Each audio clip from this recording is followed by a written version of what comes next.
કરશું અને એના પછી લોકોનો જે જનાદેશ છે અમે સ્વીકારીએ. લોકોએ વિપક્ષનો જનાદેશ આપ્યો. તમે વિપક્ષમાં છીએ ને રહીશું, જ્યાં પણ હવે આવનારા સમયમાં એનો અમે કમીઓ દૂર કરશું. ગુલાબસિંહ રાજપૂત છે તેની સાથે વાત. ગુલાબસિંહ, પરિણામ જે પ્રકારે આવ્યું છે શું કહેશો? ભાજપ છેલ્લા રાઉન્ડની ગણતરી ચાલુ છે અને 1000 વોટે આગળ છે અને જે લોકોએ ચુકાદો આપ્યો છે અમે એને સ્વીકારીએ છીએ. જનાદેશને જે પણ અમારી ખામીઓ રહી છે એનું સમીક્ષા કરશું અને આવનારા સમયમાં એ દૂર થાય અને ફરતી એક વખત વાવ વિધાનસભાની અંદર કોંગ્રેસ જીતે એના માટેનો પ્રયત્ન. 16 રાઉન્ડ બાદ આ બાબર જે છે તેમાં આ પ્રકારની અસર જે છે તે જોવા મળી છે. બાબરે માં સમર્થન ના મળ્યું. આ બધા આપ્યું છે, લોકોએ ખૂબ સાથ સહકાર આપ્યો છે. વિપક્ષમાં હતા, તંત્ર એમની જોડે હતું, છતાં 1500 જેટલા નજીવા વોટનું માર્જિન રહ્યું છે. એટલે એમાં ભાભરે સાથ આપ્યો, વાવ સોઈગામે ઘણો સાથ આપ્યો છે. બધાનો આભાર માનું છું. આપના માધ્યમથી વાવ સોઈગામ ભાભરની જનતાનો આભાર માનું છું. ક્યાં એવી ચૂક રહી ગઈ કે પરિણામો અસર કરી છે? સવાલ તો તમે જોયું કે બેચારાને કઈ ખબર પડતી નથી. ઈવીએમ જે છે તેમાં છેડા કરવામાં આવે છે ને તે હાર જીતનું માર્જિન બદલી રહ્યા છે. આપી દીધી મેં હવે આપી દીધી. તો હાર બાદ હવે કશું બોલવા, બીજું કંઈ બોલવા માટે તૈયાર નથી.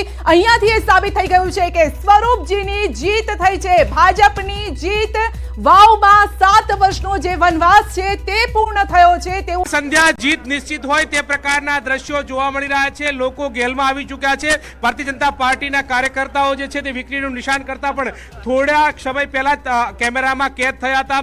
શું કહેશો? હવે જીત નિશ્ચિત છે, 2500ની લીડ. આ જ પ્રકારની વાત હતી. જ્યારથી ચૂંટણી યોજાતી હતી ત્યારથી એક જ સમીકરણ હતું કે હાર જીતનું માર્જિન જે છે તે 2 થી 5000ની વચ્ચે હશે. હાજી બસ 2500 થી 3000ની લીડ મળશે અને અમારી આશા તો લગભગ 7-8 હજારની હતી, પણ અમારી ધારણા પ્રમાણે તો લીડ ઓછી મળી છે ને કે અમને એવો વિશ્વાસ હતો કે અમે 8-9 હજારથી લીડથી જીતશું.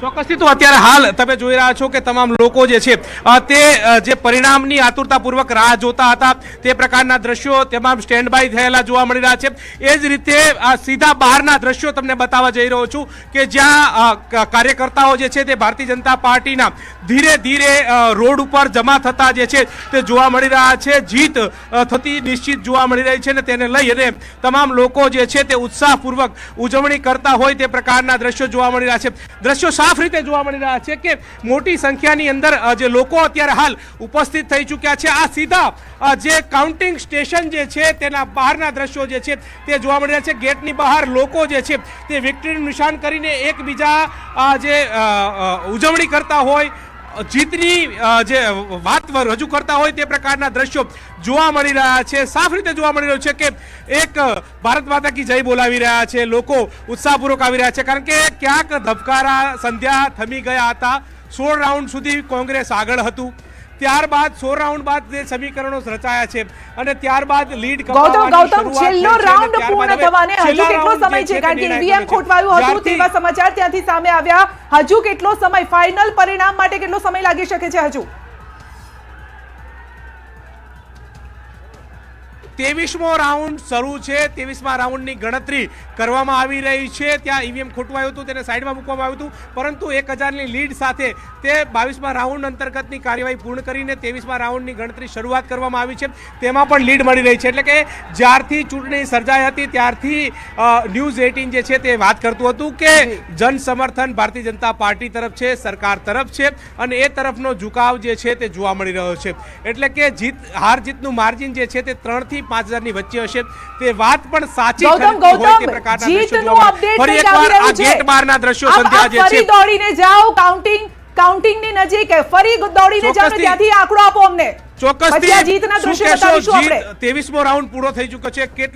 કેટલો જીત હાર જીતનું માર્જિન શું રહ્યું છે? 200 વોટથી ઉપર સ્વરૂપજી જીતી રહ્યા છે. અત્યારે 23મો રાઉન્ડ ચાલુ છે.